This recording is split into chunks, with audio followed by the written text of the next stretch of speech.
नमस्कार, आप देख रहे हैं एनडीटीवी इंडिया। आपके साथ मैं हूं गीता जोशी और शुरुआत इस वक्त की बड़ी खबर से। इजरायल फिलिस्तीन के बीच जारी युद्ध के बीच भारत की ओर से ऑपरेशन अजय की शुरुआत की गई है। ये ऑपरेशन अजय इजरायल से भारतीयों को लाने के लिए शुरू किया गया है। आपको बता दें, इजरायल में 18,000 भारतीय हैं।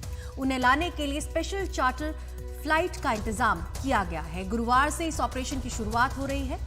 विदेश मंत्री एस जयशंकर ने ये जानकारी दी है। उन्होंने कहा है कि हम अपने नागरिकों की सुरक्षा के लिए प्रतिबद्ध हैं। इस पर ज्यादा जानकारी के लिए हमारे साथ इजरायल के एस्टेरोट से उमा शंकर सिंह जुड़ेंगे। हम आपको बता दें, इस वक्त की बड़ी खबर, इजरायल फिलिस्तीन के बीच जारी युद्ध जो है, उस खबर के बीच भारत की ओर से ऑपरेशन अजय की शुरुआत की गई है। आपको बता दें, ये ऑपरेशन अजय इजरायल से भारतीयों को लाने के लिए शुरू किया गया है और इजरायल में 18,000 भारतीय हैं इस वक्त। उन्हें लाने के लिए स्पेशल चार्टर्ड फ्लाइट का इंतजाम किया गया है और हमारे साथ हमारे सहयोगी उमा शंकर सिंह हैं, वो जुड़ गए हैं। उमा, भारत की हमेशा से ही प्राथमिकता रही है ऐसी स्थिति में भारतीयों को सुरक्षित अपने देश लाना, फिर ऑपरेशन कावेरी की बात करें या गंगा की, और अब ऑपरेशन अजय। लेकिन जिस तरह के हालात हैं, क्या ये भारत के लिए बड़ी चुनौती होने वाली है? जी देखिए, जब शुरुआती तौर पे ये संकट आगे बढ़ रहा था, उस समय जो हमारे सूत्र हैं विदेश मंत्रालय के, उनकी तरफ से ये कहा गया था कि भारतीयों को वापस लाने की अभी कोई ज़रूरत नहीं है, ना ही इस तरह की योजना है।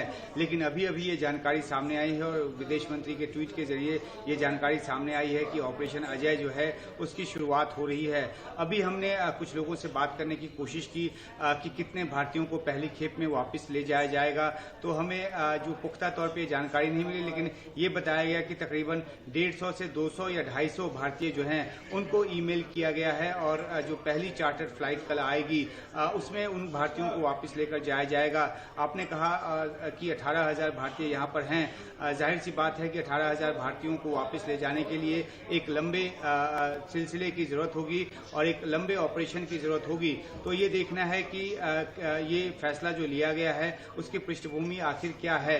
सबसे बड़ी बात यह है कि आज ही इजरायल की तरफ से, इजरायल डिफेंस फोर्स की तरफ से ये घोषित किया गया है कि जो गाजा डिवीजन है, यानी कि इजरायल के आसपास लगने वाला जो माफ कीजिएगा, गाजा के आसपास लगने वाली जो इजरायल की सीमा है और उसके आसपास के जो इलाके हैं उसको आउट ऑफ बॉन्ड घोषित कर दिया गया है और वहां पे सैन्य कार्रवाई को अंजाम दिया जा रहा है। इस तरह की बात आईडीएफ की तरफ से की गई है। तो एक जो इससे ये निकलकर सामने आता है, एक बात जो निकलकर सामने आती है वो ये कि जो एक ग्राउंड ऑपरेशन जो है उसकी तैयारी में इजरायल लगा हुआ है और इस बीच में जिस तरीके से चाहे लेबनान की तरफ से हमले की खबर आ रही हो या फिर गाजा पट्टी की तरफ से रॉकेट के जिस तरह से हमले बढ़े हैं, तो ऐसे में खतरे की बात बढ़ी है और हो सकता है कि यही आधार बना हो कि भारतीयों को यहाँ से निकालने की, सुरक्षित निकालने की जो एक कवायद है वो शुरू हो रही है। तो आगे आने वाले दिनों में ये पता चलेगा कि कितने बड़े पैमाने पर ये ऑपरेशन चलेगा। अभी तक की जानकारी के मुताबिक एक चार्टर फ्लाइट जो है उसका आना कल तय है, लेकिन इसकी तादाद और ज्यादा भी हो सकती है। भारतीयों को ईमेल भेजा गया है जो यहाँ पर हैं और जैसा कि भारत सरकार पहले से कहती रही है कि एक एक भारतीय की सुरक्षा उनकी जो पहली प्राथमिकता है। तो जिस तरह से हालात ग्राउंड पे डिटोरिएट हुए हैं, जिस तरह से चुनौतियां बढ़ी हैं, जिस तरह से फौज का कंसंट्रेशन जो है सीमावर्ती इलाकों में इजरायल की तरफ से बढ़ रहा है और जिस तरह से जो लेबनान की तरफ से जो हमला हो या फिर सूडान की तरफ से जिस तरीके से एक हमले की कोशिश आज हुई, तो इसमें जो चुनौतियां हैं वो बढ़ रही हैं और इस बीच में ये असेसमेंट किया गया होगा कि भारतीयों को अब यहां से निकाले जाने की शुरुआत करनी होगी। तो उसी सिलसिले में फैसला लिया गया है, लेकिन अपने आप में एक बड़ा कदम। और क्योंकि इजरायल और भारत के रिश्ते बहुत ही नजदीकी हैं, जो इजरायल है वो कहता है कि भारतीय उसके अपने हैं, इसके बावजूद अगर भारतीयों को यहाँ से निकालना पड़ रहा है तो ये माना जाना चाहिए कि आगे आने वाले दिनों में सिचुएशन और डिटेरियोरेट करेगा और उसी को भांपते हुए, उसी को ध्यान में रखते हुए भारतीयों को यहाँ से निकालने का फैसला किया गया है। तो मैं इस जानकारी के लिए बहुत बहुत शुक्रिया। तो इजरायल में 18,000 भारतीय हैं और इस युद्ध के बीच भारत की ओर से ऑपरेशन अजय की शुरुआत की गई है। ऑपरेशन अजय इजरायल से भारतीयों को लाने के लिए शुरू किया जा रहा है, जो कि गुरुवार से शुरू किया जा रहा है और स्पेशल चार्टर्ड फ्लाइट का इंतजाम किया गया है भारतीयों को सुरक्षित भारत लाने के लिए। इजराइल और हमास बीते 5 दिनों से एक दूसरे पर हमला कर रहे हैं। दोनों ही ओर से रॉकेट दागे जा रहे हैं। अब तक इस युद्ध में कई हजार लोगों की मौत हो चुकी है। एनडीटीवी की टीम इस युद्ध का ग्राउंड जीरो से रिपोर्ट कर रही है। हमारे संवाददाता बुधवार को गाजा पट्टी के बेहद पास जेड्रॉट तक पहुंचे, लेकिन हमारी टीम के गाजा पट्टी के पास पहुंचते ही हमास की तरफ से एक बार फिर रॉकेट फायर होने लगे। एनडीटीवी की टीम ने इस हमले को अपने कैमरे में कैद किया। एनडीटीवी द्वारा बनाए गए इस वीडियो में आप देख सकते हैं कि किस तरह से हमास की तरफ से लगातार रॉकेट फायर किए जा रहे हैं। लेकिन जो इंटरसेप्ट नहीं हो पाती। We tried to talk to some of the people here, some of the security personnel here, but they have told us not to take pictures, not to talk.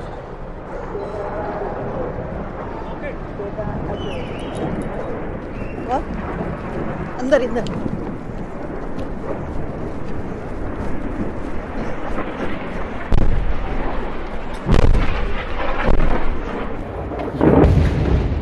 और यहाँ पे जो हमला है वो शुरू हो गया है इस तरीके से एक साथ। Very close. There are more coming in. There are more coming in. एक सारे रॉकेट जो है Being intercepted by the Iron Dome. But there are more coming in.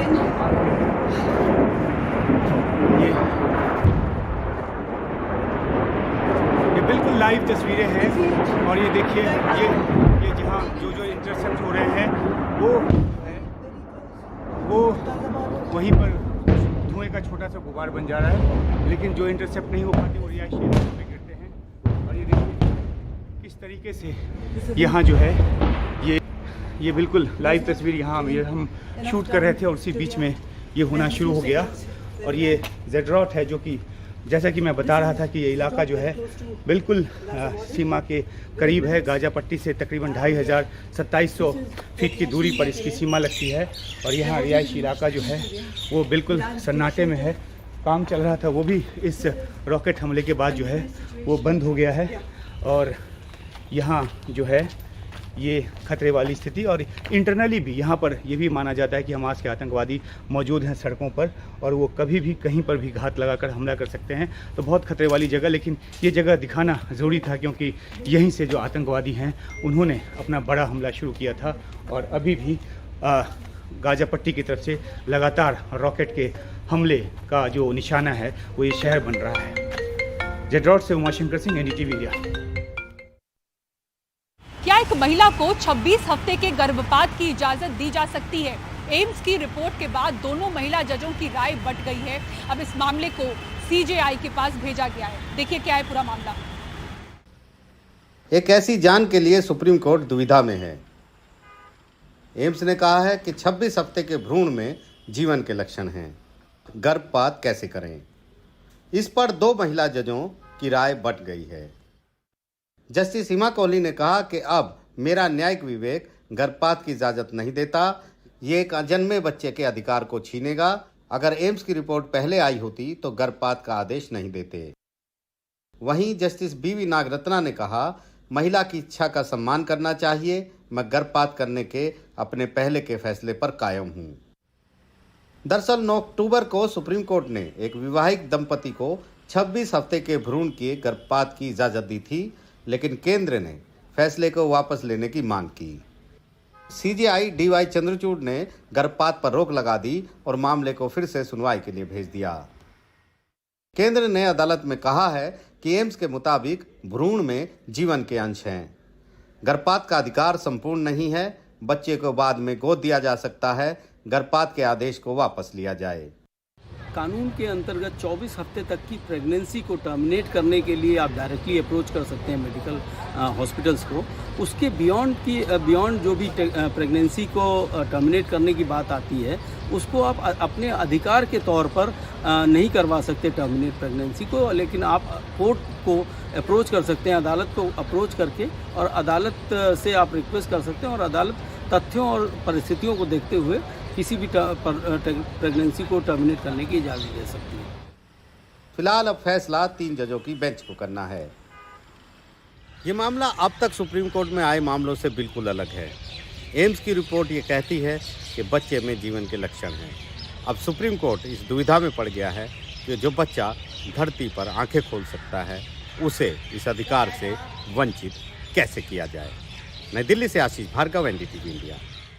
Chhatrapati Shivaji Maharaj ने जिस बाघ नख से अफजल खान को मारा था वो 3 महीने के लिए भारत लाया जा सकता है। फिलहाल ये लंदन के म्यूजियम में है, पर क्या ये असली है? ये सवाल उठाने वाली शिवसेना उद्धव को जवाब देने के लिए बीजेपी मैदान में उतरी है और ये तय किया गया है कि बाघ नख की गाथा सुनाने के लिए कार्यक्रम आयोजित हो।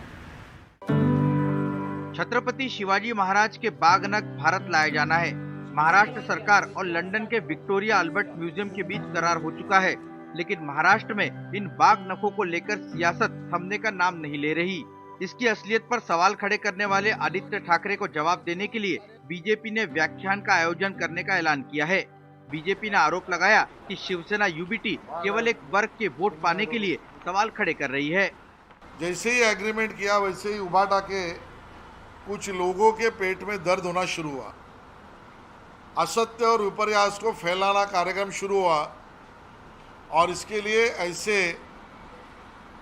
शंका उपस्थित करने वाले विचारों को हम जनता के सामने उनको सामने लाएंगे और उसका पूरा सत्य जनता के सामने रखेंगे। लंदन के विक्टोरिया अल्बर्ट म्यूजियम में दुनिया भर की ऐतिहासिक धरोहरें हैं। इन्हें अपने देश में लाने की मांग होती रही है। लंदन के म्यूजियम के मुताबिक बाघ नख ईस्ट इंडिया कंपनी के जेम्स एंड डंक के पास था। वो 1818 में ईस्ट इंडिया कंपनी के सातारा में एजेंट थे। उन्हें मराठाओं के पेशवाओं ने ये सौंपा था। इस बाघ नख के साथ एक खोखा भी है जिस पर इस बात का जिक्र मिलता है शिवाजी महाराज ने इससे मुगल सरदार अफजल खान को मारा था। उधर शिवसेना ने बीजेपी पर शिवाजी महाराज के नाम पर झूठी राजनीति करने का आरोप लगाया है। वो पूछ रहे हैं कि बीजेपी ने अरब सागर में शिवाजी महाराज का स्मारक बनाने का जो ऐलान किया था उसका क्या हुआ। हमने कहा कि झूठ मत बोलिए राजनीति के लिए। हाँ, छत्रपति शिवाजी महाराज का स्मारक बनाने वाले इतने समुद्र में, क्या हो गया उसका? 2014 में छत्रपति शिवाजी महाराज का आशीर्वाद मोदी जी के साथ इस प्रकार का कैंपेन चला, क्या हो गया उसका? अब कुछ नहीं बचा है तो वाघ नख लेके आएंगे।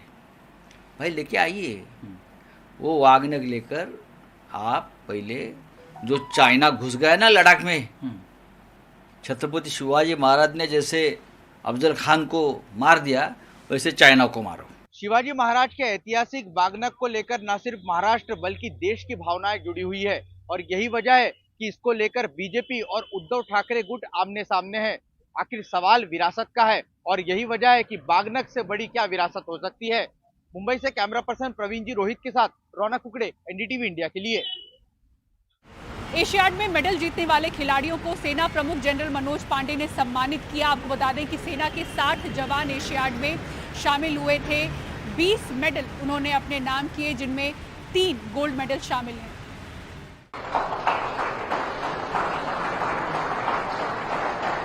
भारतीय सेना के 60 खिलाड़ियों ने 20 मेडल जीते। एशियाड में जेवलिन थ्रो में गोल्ड जीतने वाले नीरज चोपड़ा को सम्मानित करते हुए दिल्ली के मानेकशॉ सेंटर में सेना प्रमुख जनरल मनोज पांडे। जनरल पांडे ने एशियाड में गोल्ड और सिल्वर जीतने वाले अविनाश साबले को भी सम्मान दिया। ये तो मेरा पहला कंपटीशन था जो टाइटल डिफेंड करने के लिए उतरा था, एशियन गेम्स जो बड़ा कंपटीशन पहला था और बिल्कुल वो हम कर पाए कि पहली बार ऐसा हुआ कि मैंने दोबारा फिर गोल्ड जीता है बड़े कंपटीशन में। बस यही मकसद रहेगा कि आगे भी जो जो खेलेंगे उसमें ऐसे ही करें।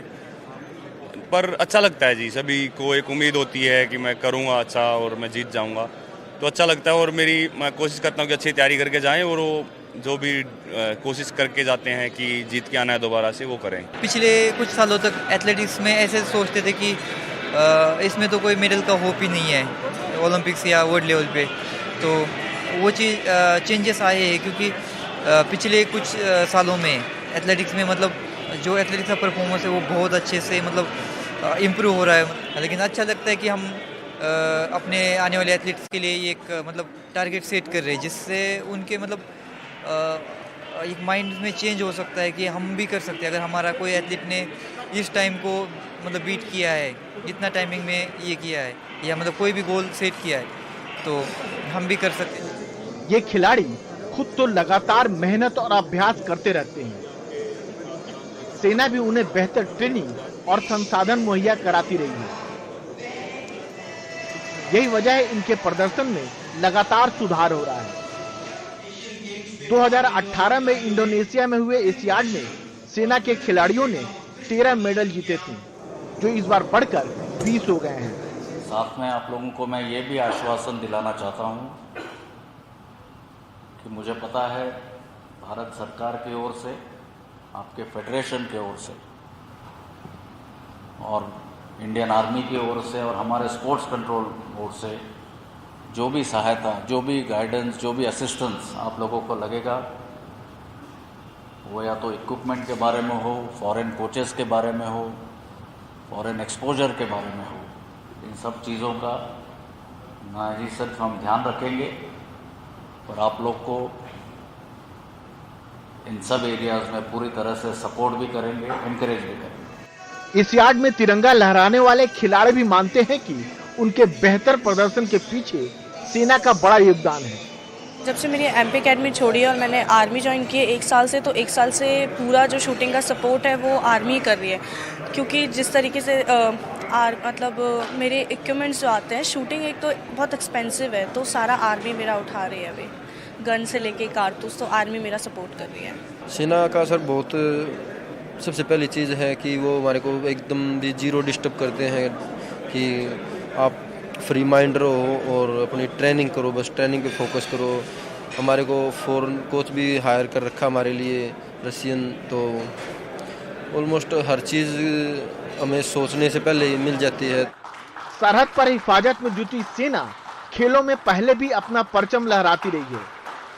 इसके पीछे सेना के कड़े अनुशासन और लक्ष्य को समर्पित मेहनत की भी भूमिका है। नई दिल्ली से राजीव रंजन, एनडीटीवी इंडिया। महाराष्ट्र का किन्नर समाज क्यों है गुस्से में, दिखाएंगे आपको पूरी खबर एक ब्रेक के बाद। आप देखते रहिए सिटी सेंटर शो।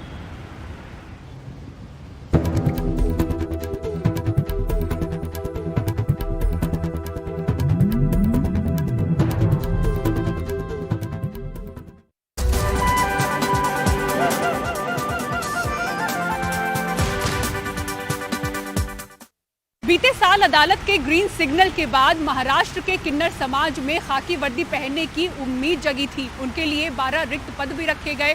किन्नर समाज की ओर से 72 फॉर्म सबमिट किए गए, सभी के सभी फेल हुए। किन्नर समाज में गुस्सा है, आरोप लगा रही कि साजिश के तहत ये हुआ क्योंकि किन्नर समाज को कोई जगह देना नहीं चाहता। अब आंदोलन सड़क तक लाने की बात कर रहे हैं, देखिए रिपोर्ट। 28 साल की ग्रेजुएट प्रिया सिंह की जिंदगी यूं मुंबई के सिग्नलों पर ही बीतती है। घंटों गाड़ियों के पीछे भागना, पैसे मांगना, अपनी कमाई गरीब बच्चों में दान करना, थक कर यूं सिग्नल को ही आशियाना बनाना इनकी रोज की कहानी है। अदालत और सरकार के ग्रीन सिग्नल के बाद खाकी वर्दी पहनने का सपना देखा था, मेहनत भी की, ट्रेनिंग ली, पर सब चकनाचूर हुआ।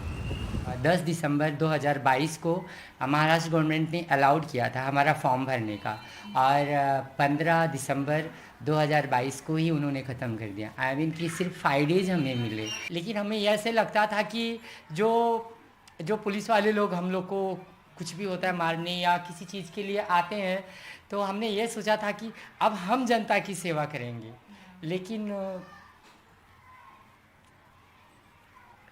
सब इस गवर्नमेंट ने, पता नहीं इन लोगों का क्या साजिश है। मुझे नहीं लगता कि इतने सारे 72 लोगों में कोई नहीं हो सकता। अगर सबका ग्राउंड इतना अच्छा था, 42 मोस्टली जो 22 लोगों ने ग्राउंड दिया था उसमें से सबके 40+ ग्राउंड थे। जो 72 लोगों में से बाद में उन्हें सॉर्ट आउट किया, 23 लोगों को लिया, फिर उसके बाद में 4 लोगों को लिया, फिर उनको चारों को भी फेल कर दिया। मैं एक बात नहीं समझना चाहती हूँ, आपने मेल का फीमेल का मेरिट लगाया, उनका रिजल्ट आउट किया, हम लोग का आउट ही नहीं किया, हमको पता ही नहीं कैसे क्या कर दिया आपने। महाराष्ट्र प्रशासनिक न्यायाधिकरण ने 2 ट्रांसजेंडर्स की याचिका पर सुनवाई करते हुए महाराष्ट्र सरकार को गृह विभाग के तहत सभी भर्तियों के लिए आवेदन पत्रों पर महिला और पुरुष के अलावा तीसरा विकल्प यानी कि 3rd जेंडर बनाने का निर्देश दिया था, जिसके बाद दिसंबर महीने में पुलिस विभाग के लिए करीब 18,000 पदों पर वैकेंसी निकली थी। 72 फॉर्म किन्नर्स के यहाँ पर सबमिट हुए थे, 12 रिक्त पदों के लिए जो उनके लिए रखे गए थे, 4 ड्राइवर और 8 कांस्टेबल। रिटन और फिजिकल टेस्ट भी हुए, लेकिन नतीजा शून्य रहा। महाराष्ट्र में किन्नरों के लिए 90 के दशक से आवाज उठा रही सलमा खान किन्नर मां नाम की संस्था चला रही हैं। सरकार, राज्यपाल, पुलिस प्रशासन सबके साथ बैठकें कर चुकी हैं। पुलिस भर्ती प्रक्रिया पर सवाल उठाते हुए पूछती हैं कि जब बात थर्ड जेंडर की भर्ती की है तब पुरुष और महिला ट्रांसजेंडर सब कैटेगरी बनाकर किन्नरों के लिए पूरी भर्ती प्रक्रिया को जटिल क्यों बनाया गया? हमारा दुर्भाग्य कहिए, हमारे समाज का दुर्भाग्य कहिए कि आज महाराष्ट्र में ही कुछ नहीं हुआ है ट्रांसजेंडर्स के लिए। उनके ना हाउसिंग स्कीम्स हुई है, ना उन्हें रिजर्वेशन दिया गया है, ना उनका वेलफेयर बोर्ड स्टैब्लिश हुआ है। आज आप तमिलनाडु को देखिए, तमिलनाडु में पुलिस ट्रांसजेंडर्स बन चुके हैं। आज आप देखिए छत्तीसगढ़ में ट्रांसजेंडर्स पुलिस बन चुके हैं। आप हमें पुलिस में लेने से इनकार कर रहे हो, एक तरीके से या आप लेना नहीं चाहते हो। हम मुख्य प्रवाह में जुड़ने तैयार है, आप जोड़ के लेने तैयार नहीं हो।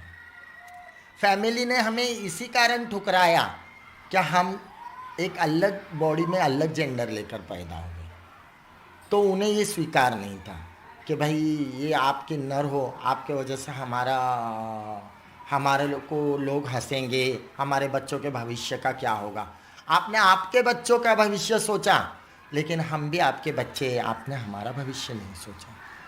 तो हमारी जो किन्नर बहनें हैं, अगर वो पुलिस बनना चाहती है और वो आरक्षण मांग रही है तो state government should give them. अगर महाराष्ट्र गवर्नमेंट ने अलाउड किया है तो जितने लोग हैं, भले मैं ना कर सकूं, लेकिन मैं मेरे न्यू जनरेशन वालों को इतना सपोर्ट करूंगी कि मैं उनको करके ही दिखाऊंगी और वर्दी तो लेके ही दिखाऊंगी, आप चाहे जितना भी कर लीजिए। अपनी आवाज बुलंद करने के लिए महाराष्ट्र भर से किन्नर मुंबई में इकट्ठा हुए। वर्कशॉप में मंत्री दीपक केसरकर भी पहुंचे, वादा किया कि कोई हल निकालेंगे।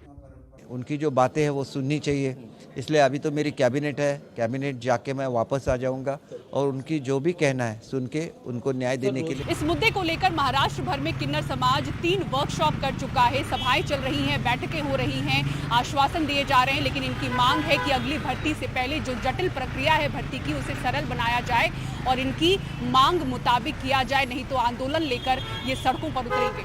मुंबई से कैमरा पर्सन संजय मंडल के साथ Pooja Bharadwaj, NDTV India. City centre show में फिलहाल इतना ही। पूरी टीम को दीजिए इजाजत। खबरों के लिए देखते रहें एनडीटीवी इंडिया। नमस्कार।